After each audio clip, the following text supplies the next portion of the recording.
오늘 우리에게 주시는 하나님의 말씀 사무엘하 3장 1절에서 16절까지의 말씀입니다. 사무엘하 3장 1절에서 16절까지 좀 긴데 우리 천천히 같이 한번 봉독하겠습니다. 사울의 집과 다윗의 집 사이에 전쟁이 오래매 다윗은 점점 강하여 가고 사울의 집은 점점 약하여 가니라. 다윗이 헤브론에서 아들들을 낳았으되 맏아들은 암논이라 이스라엘 여인 아히노암의 소생이요 둘째는 길르압이라 갈멜 사람 나발의 아내였던 아비가일의 소생이요 셋째는 압살롬이라 그슬 왕 달메의 딸 마아가의 아들이요 넷째는 아도니아라 학깃의 아들이요 다섯째는 스바디아라 아비달의 아들이요 여섯째는 이드람이라 다윗의 아내 에글라의 소생이니 이들은 다윗이 헤브론에서 낳은 자들이더라. 사울의 집과 다윗의 집 사이에 전쟁이 있는 동안에 아브넬이 사울의 집에서 점점 권세를 잡으니라.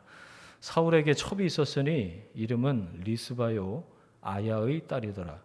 이스보셋이 아브넬에게 이르되 내가 어찌하여 내 아버지의 첩과 통간하였느냐 하니 아브넬이 이스보셋의 말을 매우 분하게 여겨 이르되 내가 유다의 개머리냐 내가 오늘 당신의 아버지 사울의 집과 그의 형제와 그의 친구에게 은혜를 베풀어 당신을 다윗의 손에 내주지 아니하였거늘 당신이 오늘 이 여인에게 관한 허물을 내게 돌리는도다. 여호와께서 다윗에게 맹세하신 대로 내가 이루게 하지 아니하면 하나님이 아브넬에게 벌 위에 벌을 내리심이 마땅하니라. 그 맹세는 곧 이 나라를 사울의 집에서 다윗에게 옮겨서 그의 왕위를 단에서 부엘세바까지 이스라엘과 유다에 세우리라 하신 것이니라 하매 이스보셋이 아브넬을 두려워하여 감히 한마디도 대답하지 못하니라. 아브넬이 자기를 대신하여 전령들을 다윗에게 보내어 이르되 이 땅이 누구의 것이니까 또 이르되 당신은 나와 더불어 언약을 맺사이다.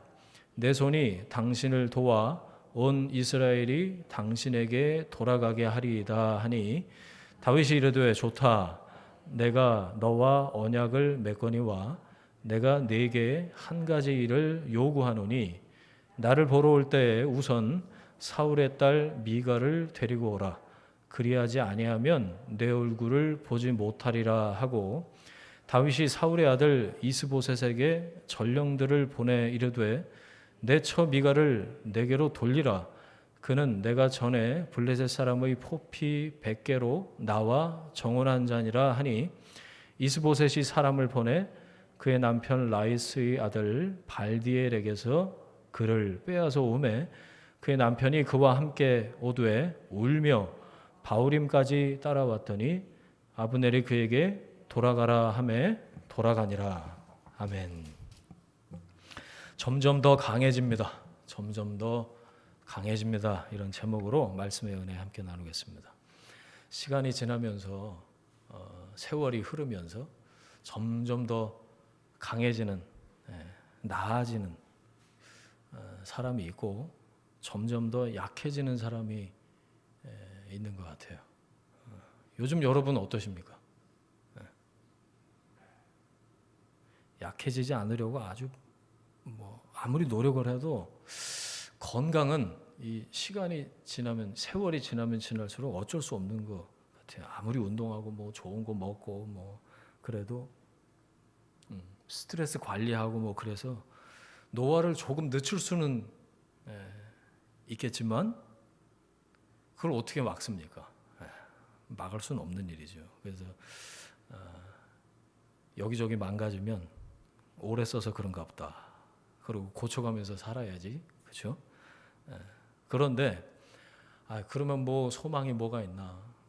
나이 먹고 세월 가면 나아지는 게 별로 없네. 그렇지 않다는 말씀을 오늘 드리려고 그래요. 우리의 소망이 어디 있습니까? 성경 보니까 속사람하고 겉사람 얘기가 나오는데 속사람은 갈수록 점점 더 강해진다. 그런 말이 성경에 나와요. 고린도후서 4장 16절인데 제가 읽어드릴게요. 그러므로 우리가 낙심하지 아니하노니 우리의 겉사람은 낡아지나 우리의 속사람은 날로 새로워지도다. 아멘. 예, 이럴 때 아멘 하시는 거예요. 아멘. 그 말씀이 내게 이루어지길 원합니다. 아멘. 이런 뜻이죠. 여러분, 하나님의 사람, 예배하는 사람은 시간이 갈수록 점점 더 새로워지고 점점 더 강해지고 시간이 갈수록 점점 더 나아지는 줄 믿습니다. 아멘.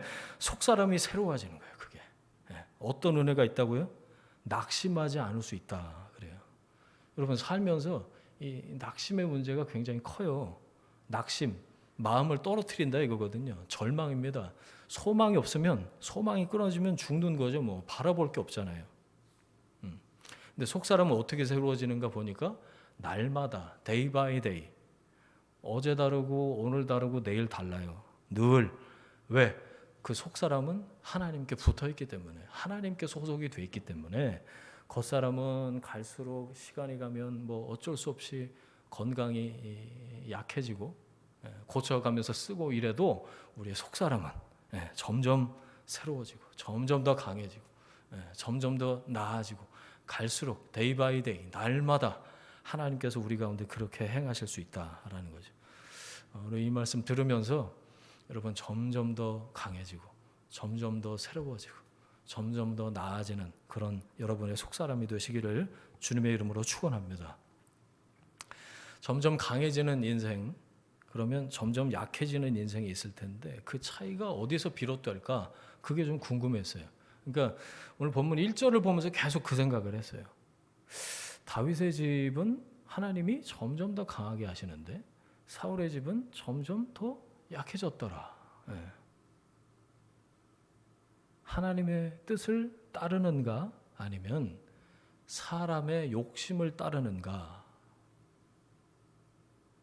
거기에 기준이 있는 것 같더라고요.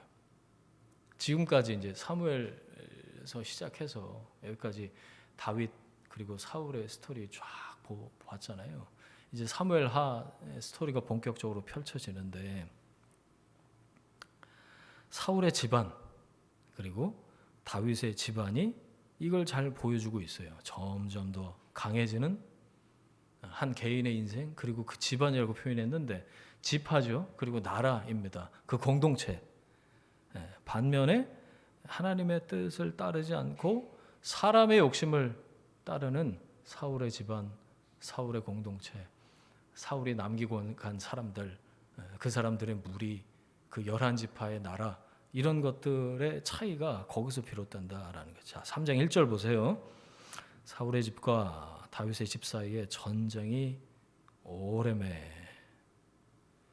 이래갖고 7년 6개월을 전쟁을 한 거예요. 헤브론에 다윗이 있을 때, 그렇죠? 하나님이 함께하시는 다윗 집안, 무슨 지파죠? 유다 지파. 거기다가 동그라미를 치고 유다 지파라고 쓰시면 다윗의 집. 점점 더 강해집니다. 이스라엘이 원래 12지파로 나뉘어서 가나안 땅에 정착을 했잖아요. 그 연합체인데, 그래서 제가 그 묵상 올리는 거에 제가 이번 주에 계속 썼던 표현 11대 1, 그 기획입니다.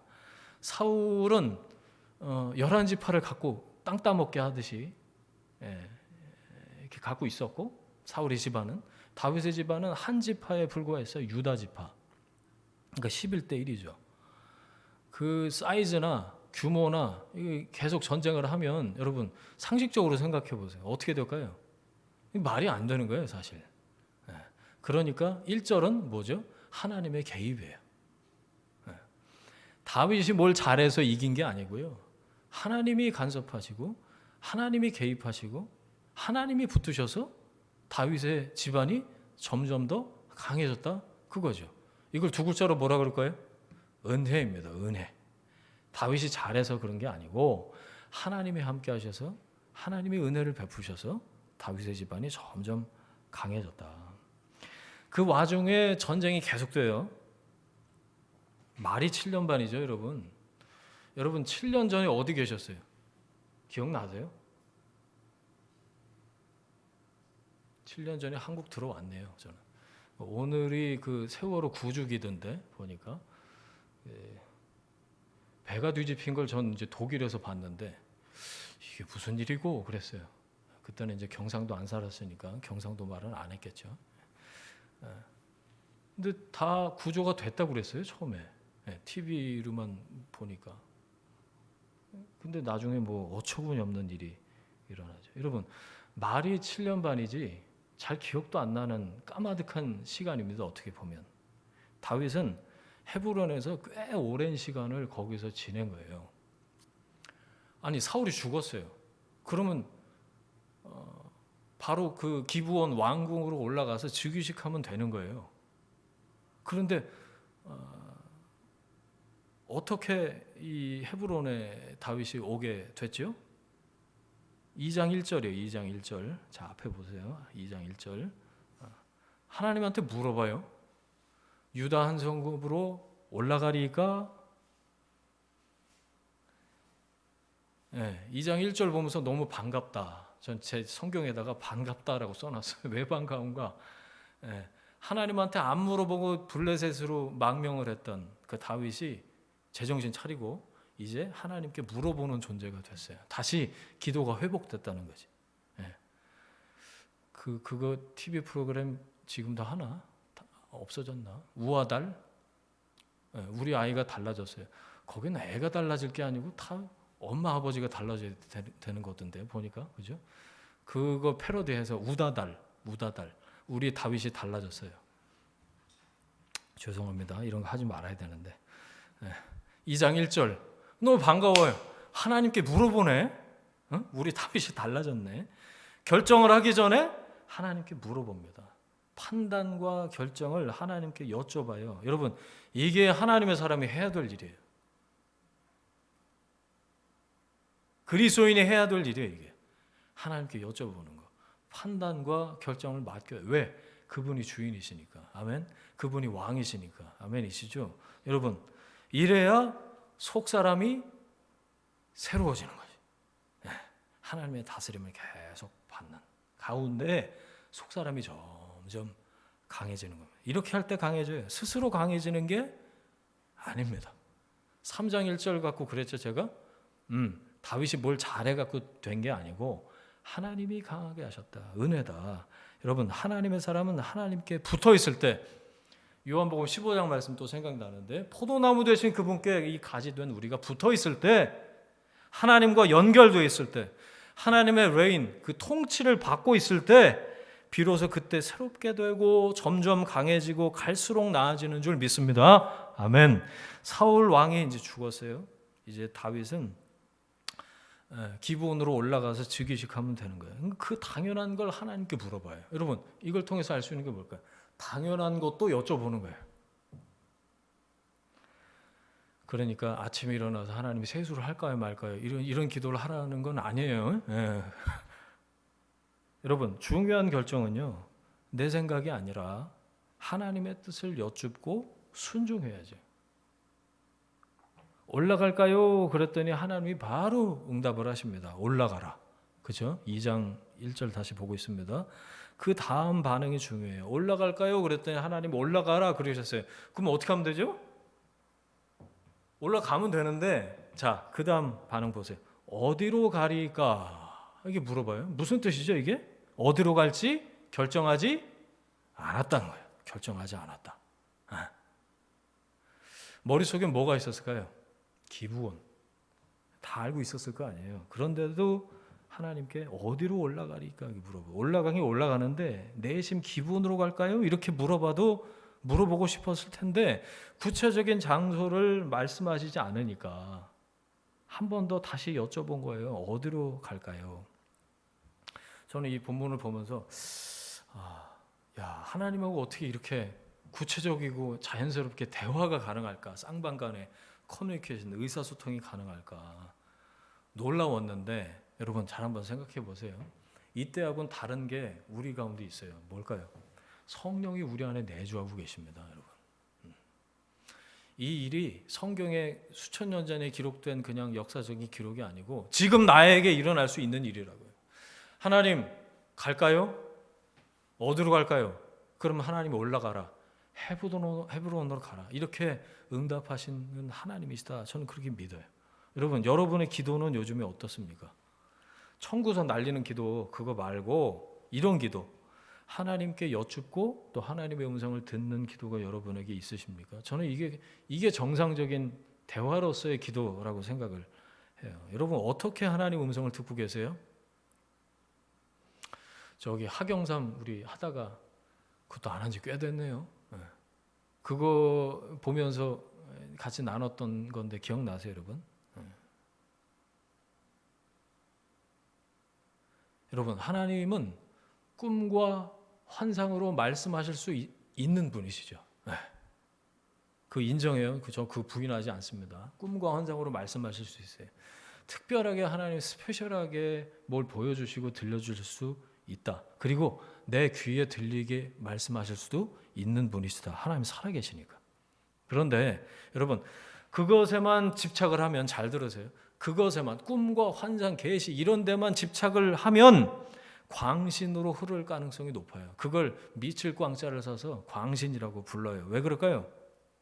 여러분, 하나님 하시는 말씀이 꿈과 환상이 디폴트 값이라면 우리 여기 지금 주일 이 시간에 나와서 이렇게 말씀 듣고 있으면 안 돼. 집에 가서 다 자야 돼. 한 시간이라도 더 자야 하나님이 꿈과 환상으로 말씀하실 거 아니에요. 이해가 되시죠? 네. 그러니까 계시를 받았다. 뭐 이런 말을 하는 사람들 보면 성경이 깨끗해. 왜? 네. 하나님 나한테 특별한 계시를 스페셜하게 주시니까 굳이 뭐 이 책 이거 안 봐도 상관없다 이거죠. 뭐. 여러분 기억하세요. 성경 말씀에 천착하지 않는 모든 종류의 음성은 왜곡될 가능성이 높다.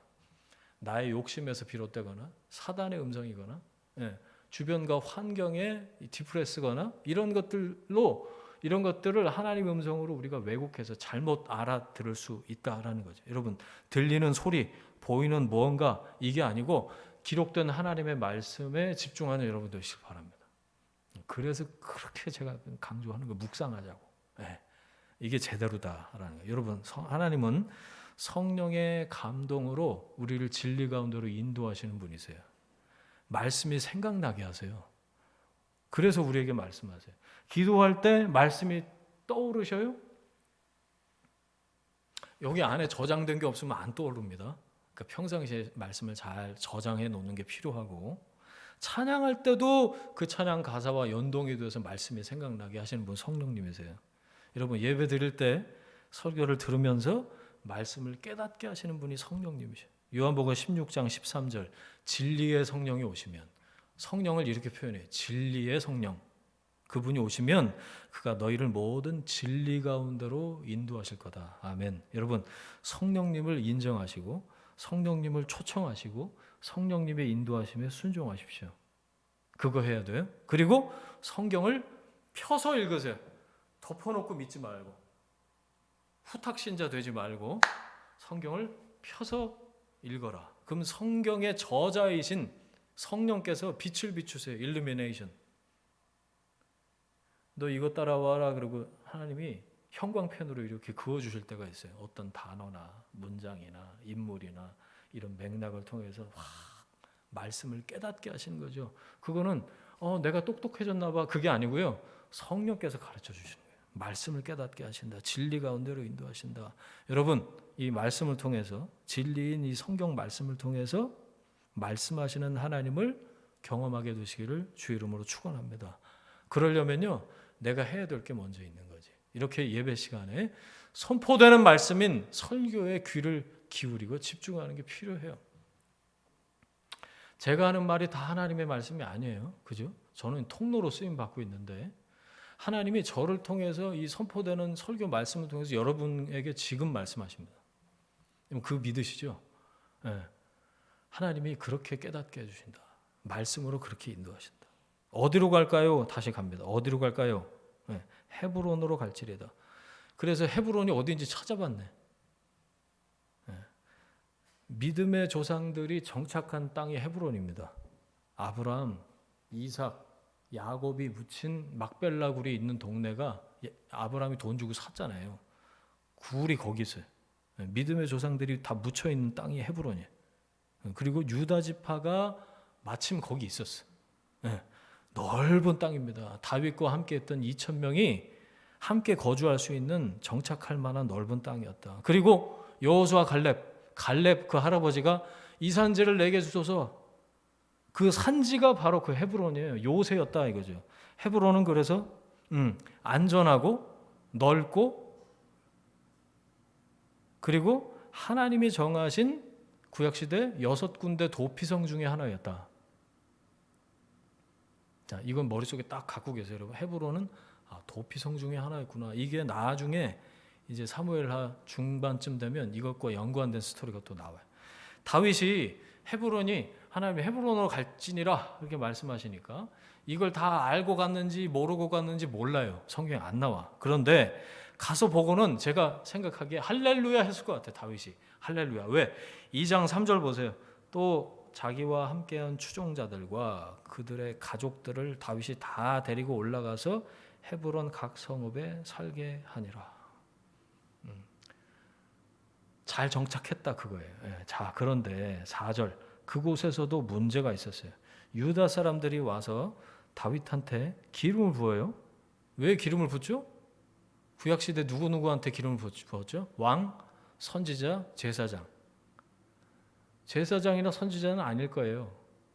다윗이 사무엘한테 기름 부음을 예전에 받았다는 걸 이 사람들도 알고 있었어요. 그래서 다시 한번 제대로 우리 지파의 왕이 되어달라고 머리에다가 기름을 부은 거예요. 왕으로 삼았다는 겁니다. 유다 지파가. 어린 시절 사무엘 선지자가 찾아와서 기름 부음을 다윗 입장에서 기름 부음을 당한 이후에 두 번째 기름 부음을 당한 거예요. 자, 11절 보세요. 2장 11절. 다윗이 헤브론에서 유다족 속의 왕이 된 날수는 7년 6개월이었더라. 자, 거기까지 보고 자, 다윗이 되어 보세요. 기뻤을까요? 좋았을까요? 성경에 다윗의 감정은 안 나와요. 그런데 저는 생각을 해봤는데 거기서 한 지파가 나를 왕으로 옹립해서 거기 그 동네에서만 11대 1로 7년 6개월을 거기서 그러고 있는 거예요. 시간이 갈수록 어땠을까요?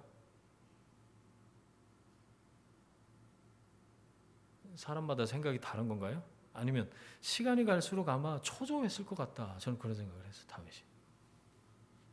왜? 동족하고 계속 창과 칼을 겨눈 상태에서 시간이 지나고 있는 거예요. 나는 언제 왕이 되지? 다윗이 원하고 바라고 기도했던 게 뭐였을까요? 통일 왕국, 통일 이스라엘을 하루빨리 보고 싶지 않았을까요? 그러니까 점점 초조해지지 않았을까 그런 생각했어요. 왜 11대 1이지? 언제까지 여기서 이렇게 지내야 되지? 이런 생각 안 했을까요? 자, 8절 보세요. 사울의 군사령관 아브넬이 사울의 아들 이스보셋을 데리고 마하나임 요단 동편으로 건너가서 이게 따로 나라를 만든 겁니다. 9절 이스라엘 12지파 중에 유다 지파가 다윗을 왕으로 삼았고 나머지 11지파가 요단 동편으로 건너가서 자리를 잡은 거죠. 자, 나뉘었어요. 그런데 한 민족입니다. 마치 우리나라 지금 남과 북으로 갈려 있는 것처럼 한 나라의 왕이 둘이 된 거예요. 저쪽에는 누구예요? 군사령관 아브넬이 지는 못하니까 사울의 아들 이스보셋을 왕으로 옹립해서 허수아비 왕을 딱 세워갖고 11지파의 왕을 만들어 놓고 이쪽에는 다윗이 유다 지파의 왕으로 왕이 둘이 된 거예요. 내전이 불가피합니다. 이건 뭐 끝나지 않을 싸움이 계속 되고 있는 거예요. 자, 여러분 이 상황을 어떻게 타개를 합니까? 저는 그래서 2장 3장을 보면서 누가 제일 바빴을까를 생각해 봤어요. 하나님이 제일 바쁘셨어요. 다윗이 한 게 없어요. 여기 보니까. 그 주변 인물들 여러분 읽고 오셨죠? 아브넬 뭐 이스보셋 뭐 난리 버거지 아사엘 나 뭐 싸우고 죽고 뭐 다윗은 뭐 잠깐 등장해서 뭐 중요한 결정 한두 개 하고 뭐 이러고 안 나와. 그런데 후룩 하고 통일이 돼 버려. 하나님이 만드신 거야, 하나님이. 이 과정을 오늘 좀 보자. 이제 그거죠. 자, 12절부터 다 보진 않을 거예요. 그러니까 긴장하지 마시고 12절부터 북이스라엘 북쪽에 있었으니까 그 다음에 남유다 이 전쟁 얘기가 쫙 이제 기록이 된 거죠. 그 결론이 3장 1절이에요. 자, 이제 시작입니다. 3장 1절. 다윗은 점점 강하여 가고 사울은 점점 약하여 가니라. 아까 뭐라고 말씀드렸죠? 다윗이 뭘 잘해서가 아니라 하나님이 은혜를 베푸셔서 이렇게 된 거다. 사울에게 쫓기던 그 다윗을 하나님이 여기까지 인도하셔서 빚어오셨잖아요.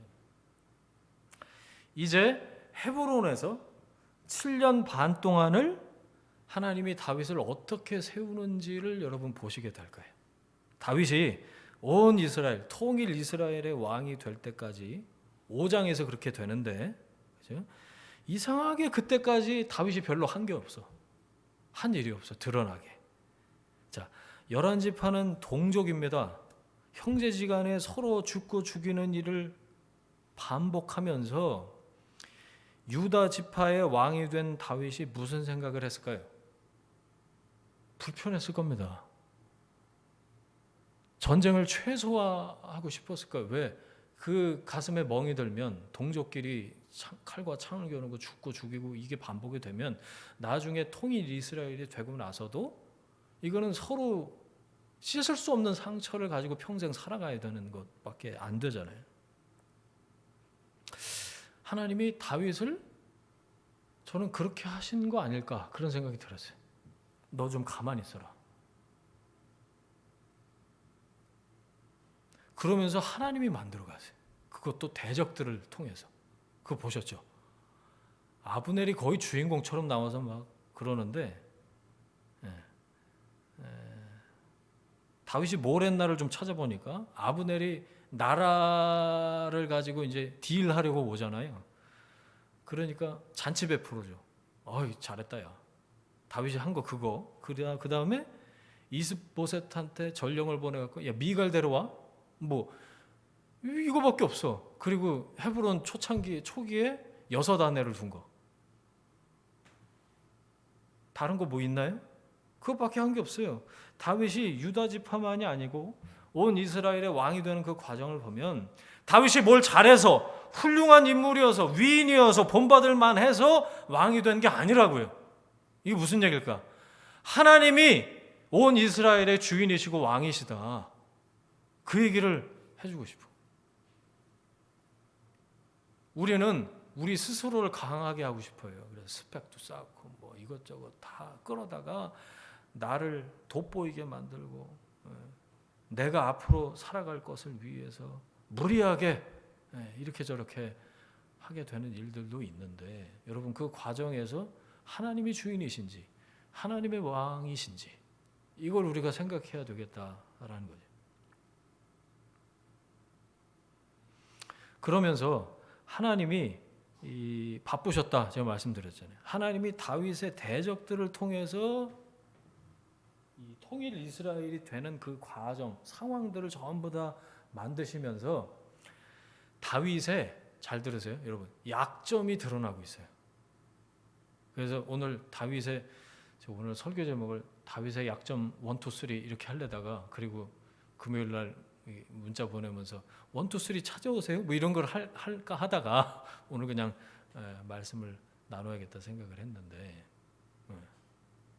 자, 뭘 좀 이렇게 염두에 두고 들어야 될지 머릿속에 생각이 드시죠? 자, 3장 마지막 절을 한번 봅시다. 마지막 절 39절인데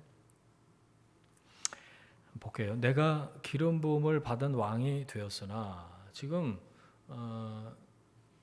어떤 상황이죠?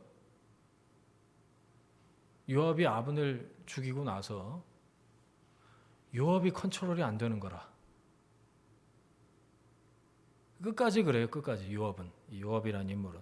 그래서 내가 기름 부음을 받은 왕은 되었는데 오늘 약하여서 여러분 거기에 동그라미 치세요. 다윗이 자기 심정을 토로하고 있어요 지금.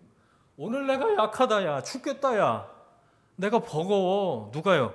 스루야의 아들은 이 사람들을 이게 요압과 아비새를 얘기하는 거지. 그 다음에 단어 보세요. 제어 거기다 동그라미. 제어하기가 너무 어렵다 야. 자기 신복들한테 가까이 있는 신복들한테만 오픈마인드 해갖고 지금 얘기를 하고 있는 거예요. 그러면서 3장이 끝나. 희한하죠. 이건 뭐 수미 쌍관도 아니고 1절하고 39절이 꽉 와서 붙더라고요. 저는 보다 보니까. 아니 하나님이 다윗의 집을 점점 더 강하게 만드셨다고 그랬는데 39절 보니까 다윗은 혼자서 얘기하는 거야. 나 약해. 이게 뭔 얘기예요 지금? 이해가 안 가고 한참 들여다봤어요. 이상하죠? 저만 이상해요? 이상하게 맞습니다. 1절에서는 점점 강해진다고 그랬는데 마지막 절에 정작 다윗은 뭐라고 그러죠? 나는 왕이 되었지만 야 왕이 돼봤는데 힘들어. 못 해먹겠어. 내가 약해. 왜? 아랫사람들 컨트롤하기가 너무 힘들어. 내가 뭐 아브넬 죽이라고 그랬냐? 근데 요압이 지가 나서갖고 그 죽이고 와서 너무 버겁다 야. 내 허락도 안 받고 막 나댄다 야. 이렇게 얘기를 한 거예요. 자 여러분 다윗이 강해지는 게 맞습니까 지금? 더 약해진 것 같은데요. 자 보세요. 다윗 생각과 계획대로 되는 일이 없습니다 지금. 앞으로도 자기 마음대로 되는 게 없어요. 그런데 하나님이 다윗의 집안을 점점 강하게 하신다. 이게 무슨 뜻일까? 그래서 1절 말씀을 풀고 싶은 거예요. 자, 그 다음 보세요. 2절부터 5절까지를 보시면 거기는 뭐 이렇게 눈 이렇게 갖고 보실 건 아니에요. 거기 다윗 아내들 이름하고 아들들 이름이 나오잖아요. 그 정리를 하고 넘어가면 끝이에요. 동그라미 한번 쳐보세요, 여러분. 이름에다가 다윗 아내 6명 이름에 동그라미, 그 다음에 아들 이름에는 네모, 뭐 이렇게 쳐서 연결을 해보세요. 첫째 맏아들 이름은 암논이요. 암논의 엄마 이름은 아히노암. 예, 그렇게 연결을 하시면 돼요. 해보세요. 나발의 아내였던 그 기억나시죠? 나발의 아내였던 아비가일을 통해서 둘째 길르압이 나오고요. 셋째는 마아가라는 여자한테서 압살롬. 이게 나중에 반역합니다. 자, 넷째는 핫겟. 넷째 맞죠? 다섯째 아비달. 여섯째 에글라. 그죠? 다 하셨죠? 그리고 넘어가시면 돼. 자, 근데 이게 중요해. 그만하세요 이제. 이게 다윗이 1절에 다윗이 강해지는 것과 무슨 연관이 있냐는 거예요. 2절하고 5절이.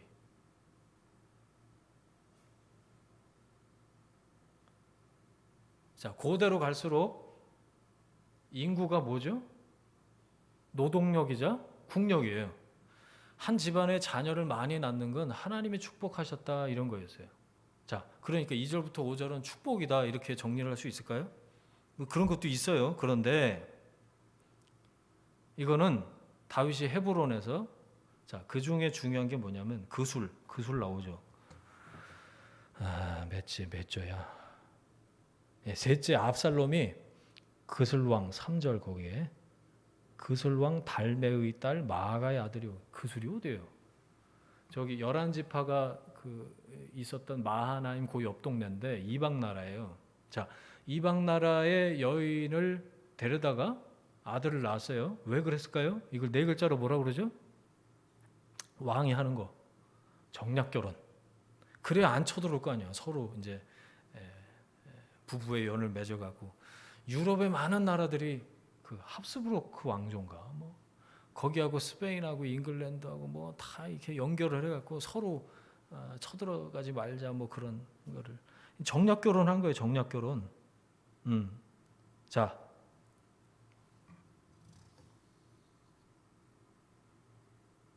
그런데 이게 중요한 건 뭐냐? 하나님 말씀을 어긴 거였다. 라는 거예요. 신명기 17장 17절 한번 찾아보겠습니다. 창출 내민신 모세오경 5번째 신명기 17장 17절 같이 한번 읽어볼까요? 그에게 아내를 많이 두어 그의 마음이 미혹되게 하지 말 것이며 여기서 그가 누굴까요? 너희들 앞으로 왕 세우게 될 거야. 모세를 통해서 하나님이 말씀하시는 거예요. 예, 진작에 말씀하기 신신당부하신 거예요. 너희가 나중에 분명히 왕 세워달라고 할 텐데 그때 되면 이거 기억해. 그래갖고 왕은 하면 안 되는 거 세 가지를 벌써 신명기에서 말씀하신 거예요. 왕인 첫째, 그 앞에 나오죠. 16절에 뭘 많이 두면 안 돼요? 병마를 많이 두면 안 돼. 병마가 뭐예요? 병을 일으키는 마귀 말고 병마는 이스라엘 왕은 군대에 쓰는 말, 홀스, 말을 많이 두면 안 돼. 왜 그럴까요? 그 군사력 믿고 여기 보니까 애굽 방식으로 세상의 방식으로 턴할 거 아니냐. 하나님 안 믿을 거 아니냐. 그거죠. 자, 그 다음에 둘째가 신명기 17장 17절 아내를 많이 두지 말아라. 그 이유가 나와요. 어떻게 해요? 아내를 많이 두면 마음이 미혹된다. 그걸 잘 알 수 있는 게 지혜의 왕 솔로몬이 처첩을 몇 명 뒀다고요? 1000명. 1000명도 넘었을 것 같아요. 1000명이 자기 집에서 우상을 하나씩만 챙겨, 우상이 1000개가 되는 거예요.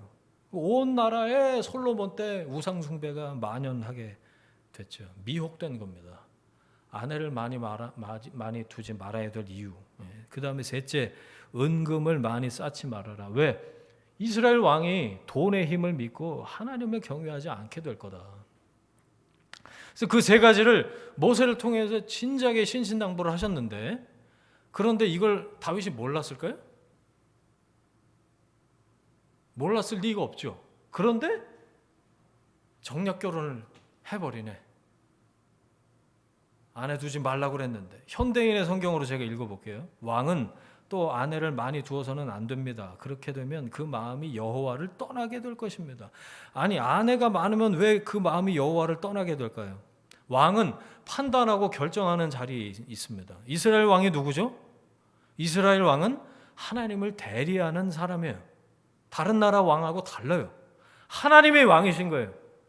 하나님의 뜻과 마음을 잘 전달하고 알아듣고 순종하고 이거 잘하면 돼. 이스라엘 왕은 그 누구보다도 하나님의 뜻과 마음에 민감하고 말씀에 따라서 판단하고 결정하고 하나님께 여쭤보고 그래야 될 사람이 아내가 한 명이 아니고 여러 명이면 벌써 6명이면 한마디씩만 해도 6마디고 그 밑에 아들들 자라서 얼마나 속을 썩이는지 이제 사무엘하 보면서 보게 될 텐데 뭐 이복 동생을 겁탈하질 않나 반역을 일으켜서 아버지 자리를 빼앗질 않나 하여튼 다윗은 하나님이 하지 말라고 하신 그 일을 지금 아무렇지도 않게 하면서 나중에 고생을 쎄 빠지게 합니다. 쎄 빠지게 이거 어디 나라 말이에요? 쎄 빠지게 여러분 그리고 이거는 다윗에게 결정적인 약점이 돼요. 다윗이 모르고 그랬을까요? 그럴 리가요. 인간 다윗이 말씀이 아니라 욕심을 따라서 선택함으로 자신의 약점이 드러난 거죠. 왕인 다윗이 율법이 아니라 다른 나라 왕들이 하는 그대로 정치적인 결정을 한 거예요. 저 나라도 하고 그 나라도 하고 그러니까 나도 한다. 세상의 방식을 아무렇지도 않게 그대로 따라간 겁니다. 여러분 2절부터 5절 여러분 성경에 그 사이에 빈 공간에다 이렇게 적으세요. 다윗의 약점 1. 2절부터 5절이 다윗의 약점 1입니다. 1. 이제 세 개를 말씀드릴 거예요. 다윗의 약점 1. 그럼 뭘까요? 스스로 강해지려고 하는 거예요.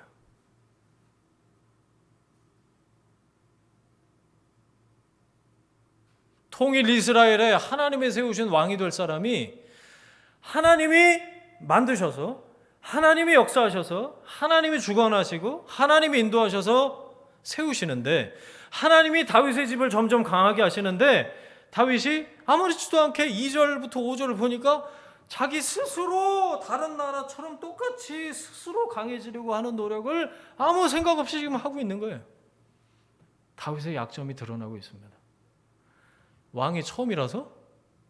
아니요. 말씀을 그 순간만큼은 말씀을 알고 있었지만 순종하지 않은 거예요. 스스로 강해지려고 노력을 하는 거예요. 이게 다윗의 약점. 여러분 우리한테도 이런 약점이 있지 않나요? 내가 원하는 어떤 에어리어, 어떤 영역, 뭔가를 이루고 싶은 것을 위해서 하나님의 사람인데 하나님께 묻고 여쭙고 순종하고 이게 아니고 내 스스로 강하게 만들려고. 이게 왜 문제가 되냐? 하나님이 내가 강해지는 걸 도와주셔야죠. 이렇게 된단 말이에요. 그러니까 주도권이 누구한테 있어요? 자기 자신한테 있는 거지. 그리고 뭐가 안 되면 정략 결혼을 했으니까 이 정치적인 역학관계로 해서 문제를 풀어보려고 하는 거예요. 그러니까 기도 안 하게 될 거 아니에요. 다윗의 약점이 이 과정에서 드러나게 된 거예요. 그러니까 여러분, 우리가 이런 이제 구절을 읽을 때 그냥 뭐 왕이니까 부인내가 많았나 보지 뭐 그리고 넘어갈 게 아니란 말이죠. 이해되시죠? 하나님이 하신 말씀은 여러분 귓등으로 들어서는 안 됩니다. 신명기 17장 17절을 왜 몰랐겠냐고 다윗이. 근데 한 귀로 듣고 지금 내가 처한 상황에서 한 귀로 흘려버린 거예요. 여러분 말씀은 생명입니다. 죽고 사는 문제예요. 모르겠으면 그러니까 물어보셔야 돼. 목사 뒀다 뭐해? 네. 이제 수요일마다 우리 성경 공부하는데 여러분 깨닫게 해달라고 기도하시고 아침 저녁으로 묵상하시고 그럴 때 하나님의 은혜가 이 말씀으로부터 나에게로 흐르게 될 줄 믿습니다. 아브넬이 이스보셋하고 이제 틀어져요. 호수아비 왕 세워놨다가 자기 말 안 듣고 막 너 왜 우리 아버지 첩을 간통을 해? 그러니까 막 불같이 화를 내면서 아브넬이 이스보셋 잡아먹으려고 막 이런 게 성경에 그 6절부터 쭉 나오죠. 거기도 발단은 여자 문제였네 보니까. 7절에 죽은 선왕 사울에게 리스바란 여자가 있었는데 이 실권을 가진 아브넬이 그 선왕의 여자를 건드린 거지. 불륜. 실권을 가진 사람이 왕권에 대해서 정면으로 도전한 겁니다. 사울의 아들 이스보셋이 가만히 있을 수가 없는 거죠. 그걸 그냥 두고 보면 딴 사람들이 다 야 이스보셋이 가만히 있네. 그럼 아브넬이 진짜 실권만이 아니고 왕권도 가지고 가는 거 아니야? 이렇게 생각을 했을 거지. 그래서 네가 어찌하여 내 아버지의 첩과 통관하였느냐 그러면서 아브넬을 하고 이스보셋이 틀어져요. 이것도 희한해요. 11절 보세요. 그런데 그렇게 말해놓고 이스보셋이 어떡하죠? 감히 한마디도 못합니다. 이러면 뭐하러 얘기를 했어? 가만히 있던가. 호수아비 왕이죠. 호랑이 없는 굴에 여우가 왕 노릇한다고 그러잖아요. 아브넬이 11지파를 막 쥐락펴락하면서 설치고 있어요. 그 아브넬의 말에서 여러분 반복해서 나오는 표현 혹시 보셨어요? 그런 거 보셔야 되는데 아브넬의 말에서 반복해서 나오는 표현 내가 다 지가 했대. 아니 하나님의 나라인데 지금 안중에 아무도 없어요. 죽은 사울은 뭐 벌써 제낀 지 오래됐고 그 아들 정통성을 잇는 이스보셋을 호수아비 왕으로만 세워놓고 다 지가 했대. 내가 심지어 하나님의 이름까지 들먹여요. 아브넬이라는 이놈이 자기가 뭐라도 된 것 마냥 권세를 휘두르고 있는 거지. 지가 왕이에요? 아나무인 오만방자 교만도 이런 교만이 없어요. 12절 보세요. 다윗이 11지파를 지가 대표한다고 해갖고 다윗에게 전령을 보냅니다. 나라 걸고 딜을 해요. 뭐라 그러죠? 여기서도 이 땅이 누구 겁니까? 다윗한테 말을 하는 거예요. 이 땅이 누구 거죠? 다윗? 이거 뭐예요? 다윗 당신하고 아브넬 나하고 둘만 오케이를 하면 내가 여기도 내 손이 당신을 도와서 이 나라 당신 거 되는 거예요. 이 따위 말을 하고 있는 겁니다. 지금 하나님께서 세우신 나라를 하나님께 물어보지도 않고 지들 마음대로 이러고 있어요. 저는 이래서 7년 6개월이 걸렸나 보다 그런 생각을 했어요. 여러분 교만은 패망의 선봉이요 넘어짐의 앞잡이다. 잠언에 그런 말씀이 있죠. 그거 보니까 영어 성경에 그 교만을 프라이드라고 써놨더라고요. 요즘은 안 다니죠 그 차. 옛날에 제가 첫 차가 티코였는데 프라이드 타고 한 사람 보면 부러웠어요. 프라이드 정말 프라이드가 있나 보다. 영어 성경에 교만이 프라이드라고 나오는데 여러분 하나님 없는 프라이드 저는 그걸 근자감이라고 생각해요. 근거 없는 자신감. 그 자만입니다. 스스로를 높이는 마음이죠. 하나님을 높이지 않고 스스로를 높이면 교만은 패망의 선봉이다. 디스트럭션. 다 무너집니다. 다 무너져요. 바벨탑이 어떻게 무너졌게요? 하나님이 흩으시잖아요. 언어를 혼잡게 하셔서. 관계가 먼저 다 무너지고 난 다음에 말이 안 통하게 만드신 다음에 하나님이 그 교만을 무너뜨리신다. 여러분, 하나님이 나의 자존감의 근원이십니다. 할렐루야. 스스로를 높이는 게 교만이고요. 하나님을 높이는 게 겸손이에요. 하나님이 나의 자존감의 근원이세요. 아브넬처럼 아나무인 오만방자, 교만해서 자기가 하나님인 양 나라를 쥐락펴락, 내가 이걸 입에 달고 살았던 아브넬, 다윗에게 나라를 넘기자마자 요압한테 살해당합니다. 넘어져요. 영원히 엎드러지고 마는 거죠. 자, 13절 보세요. 이것도 희한해. 다윗이 좋다 그래요. 아브넬의 제안을 받아들이는데 이게 이제 야합이 아니고 저는 그 상황을 한번 생각을 해보는 다윗의 선택이었던 것 같아요. 그러면서 하나만 먼저 해결을 하자. 그러면서 누굴 데려오라고 그러죠? 다윗이 첫사랑 미가를 데려와라. 여러분, 첫사랑이 누구세요? 옆 사람이라고 그래야죠. 지금 첫사랑은 옆 사람입니다.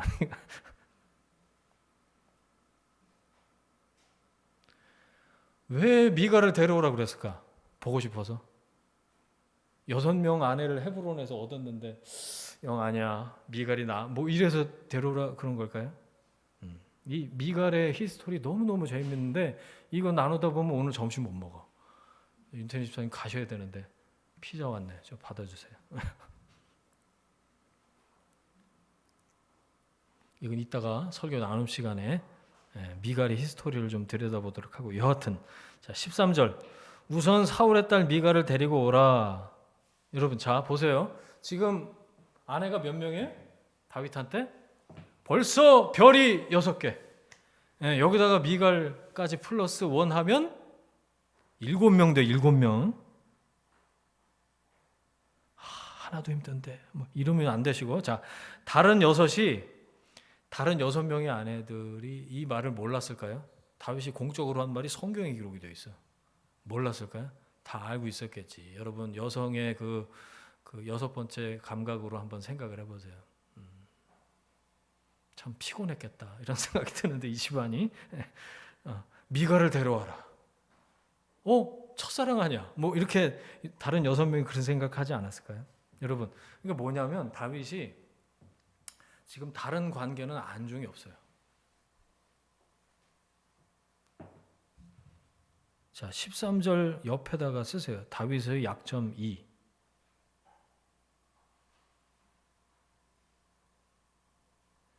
이게 다윗에게도 드러나지만 아브넬과 이스보셋 이 모든 과정에서도 드러나는데 뭐냐? 사람을 도구로 여기는 거예요.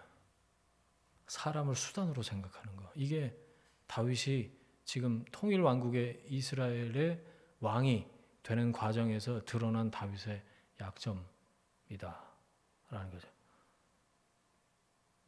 어떻게 6명을 데리고 있으면서 6 아들을 벌써 낳았는데 미갈을 또 데려오라고 그래. 어쩌자고. 안중이 없어요. 저기 5장 뒤쪽에 가보면 거기서 또 처하고 첩들을 또 얻어갖고, 성경에 싸움 얘기가 안 나와서 망정이지 잘 지냈을까요? 그 여인들이? 저는 그러지 않았을 거라고 확신을 해요. 그리고 다윗의 약점 3은 한참 뒤에 나오는데 힌트 하나 드릴게요. 여자예요. 여자.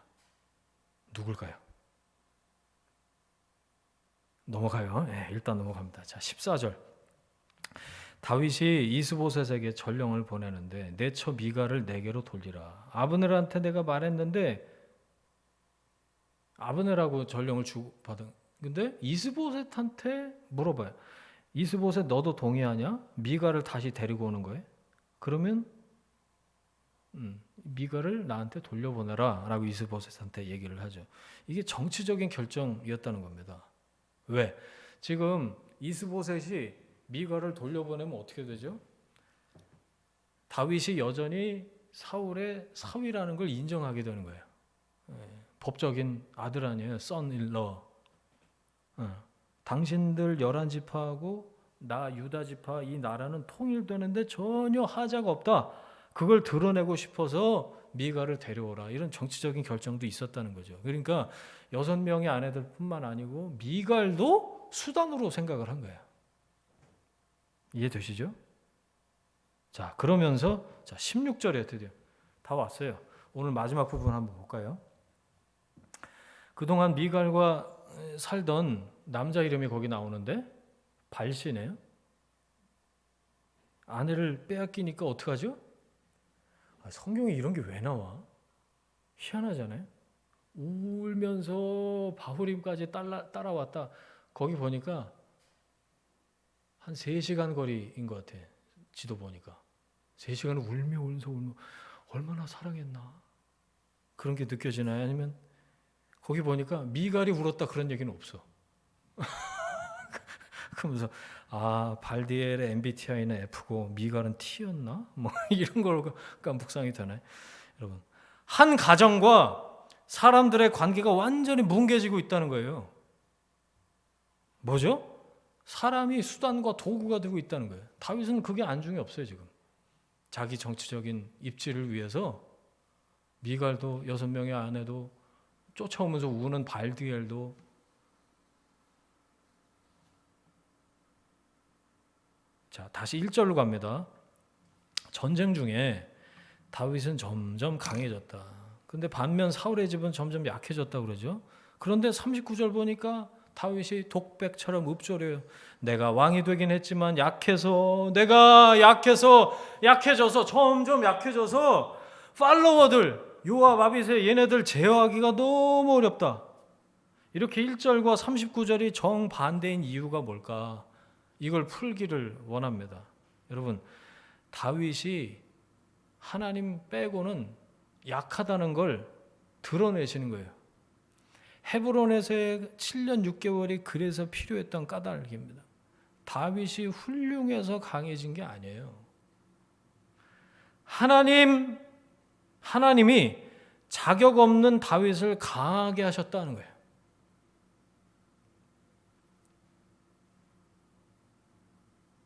하나님이 보실 때 그 과정이 필요했다는 거지, 다윗한테. 그동안 다윗이 별로 한 게 없어요. 그 와중에 선택한 커다란 결정들이 말해주는 게 있어요. 다윗의 약점이 드러났다. 다윗 그 주변의 사람들 전부 다 사람을 수단으로 대해요. 관계는 다 날아가 버렸어. 나의 개인적인 어떤 어드밴티지를 위해서 그런 관계들을 다 수단으로 도구화하고 있다는 거죠. 다윗과 나라를 흥정하는 아브넬은 말할 것도 없어요. 이스보셋도 뭐 나은 게 하나도 없어 보여요. 그리고 다윗도 어느새 물들어 있어요. 헤브론에서 6 아내를 맞아들인 것도 이미 다른 남자의 아내로 살고 있던 여인을 뺏어오는 것도 자기 왕위를 공고히 하기 위한 결정이었다는 거예요. 게다가 그건 인간 다윗의 약점 중에 약점이었다는 거예요. 이성 문제.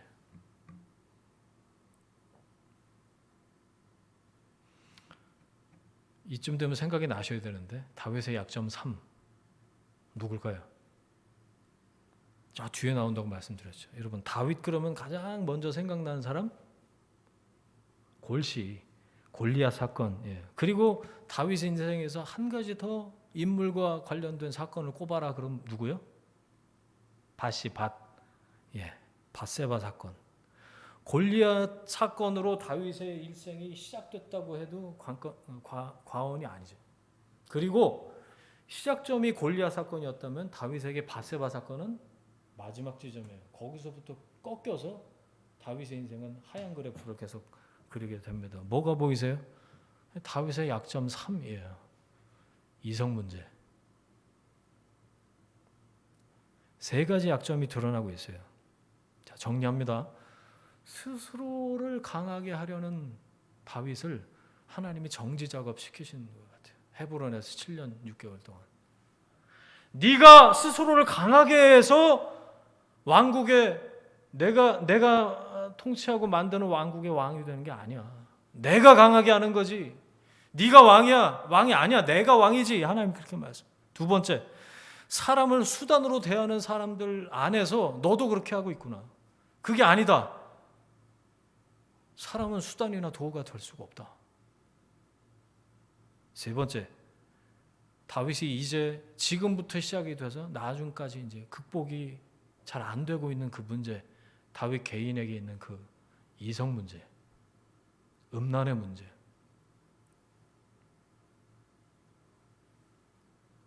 하나님이 다윗한테 저는 오늘 말씀 쭉 보면서 이렇게 말씀하시는 것 같아요.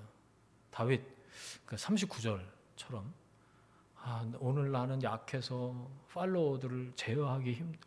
아니 네가 제어하려고 그러는 게 아니야. 내가 제어하지. 컨트롤은 내가 하는 거지 네가 하는 게 아니야. 너의 약함이 문제가 아니다, 다윗. 너의 약함은 아까 우리 찬양했죠. 약할 때 하나님은 강함이 되시는 분이세요. 여러분, 우리의 약함을 가지고 하나님께 돌이키면요, 그 약함이 오히려 하나님의 강함을 드러내는 통로가 될 수 있다. 성경은 그렇게 얘기해요. 뭐가 문제일까요? 그러면 약함이 문제가 아니에요. 악함이 문제지. 하나님을 왕으로 인정하지 않고 스스로를 강하게 하려는 그 악함, 관계를 돌아보지 않고 사람을 수단과 목적으로 대하는 그 악함, 이 안에서 해결이 안 된 그 음란의 문제, 이성의 문제, 너의 그 개인적인 그 악함, 그게 문제가 되는 거지 너의 약함은 문제가 아니야.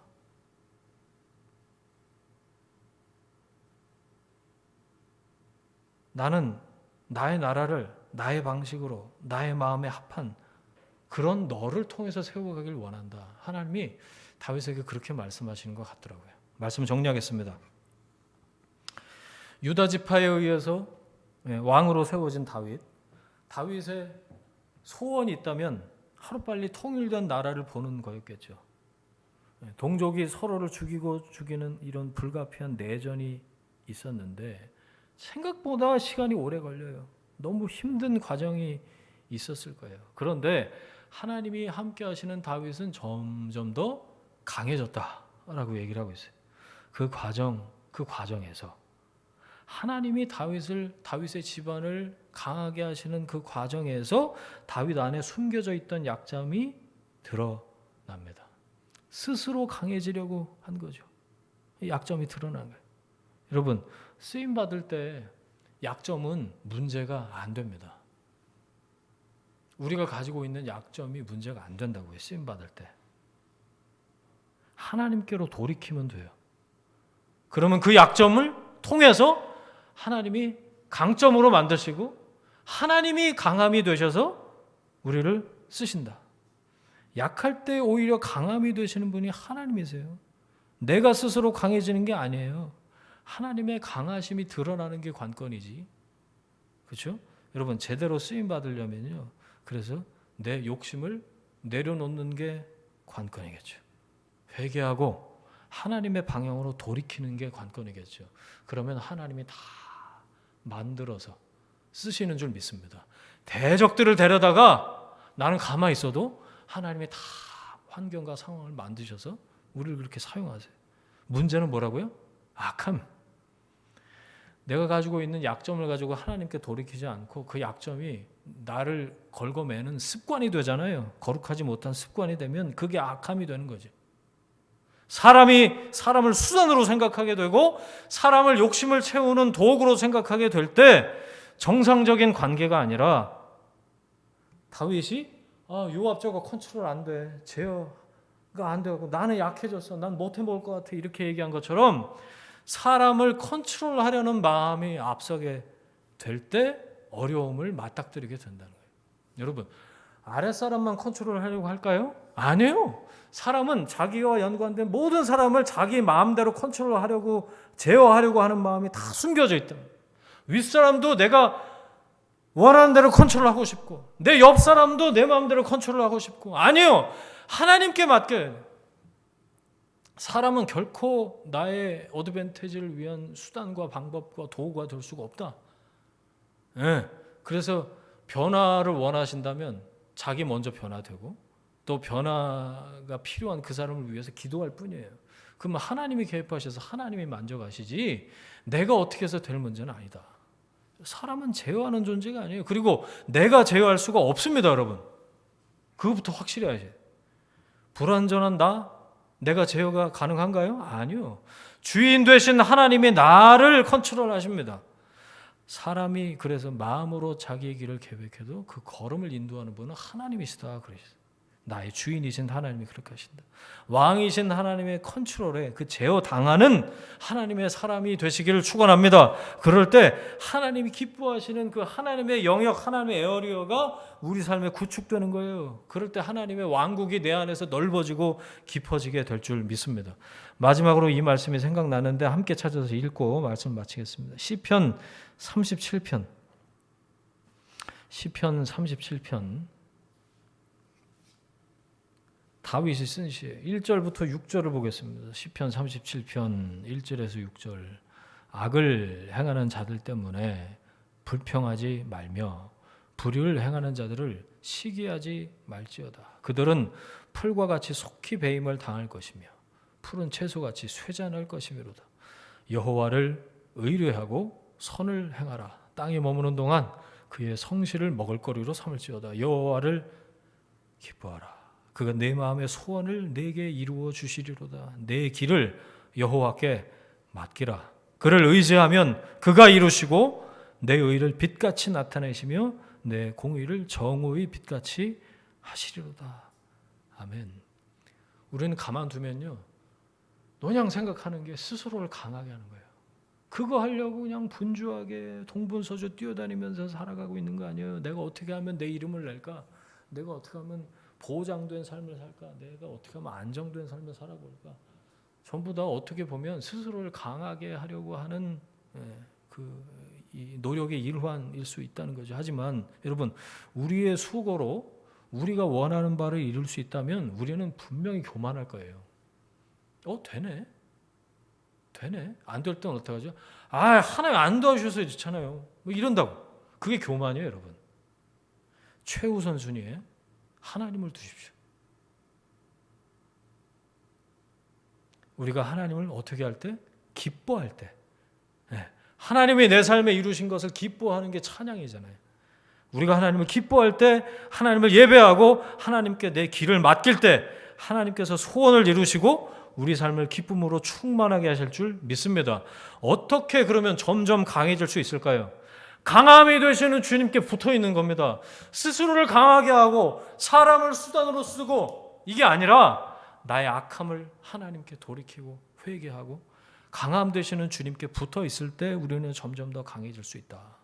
그래서 오늘 설교 제목 앞에다가 이렇게 쓰세요. 주님 안에 있을 때, 주님 안에 있을 때 점점 더 강해집니다, 여러분. 성령께서 이끌어 가시는 거예요. 삶의 주도권을, 이니셔티브를 주님께 넘겨드리는. 어떨 때요? 상황이 어려워도, 관계가 힘들어져도 성령께서 주도하시도록. 이거는 10이면 9은 다 이쪽 결정을 할 거야. 여러분, 그거는 그 사람들 얘기예요. 하나님이 뭘 원하실까? 여러분, 그럴 때 상황이 어려워도 점점 더 강해질 수 있는 줄 믿습니다.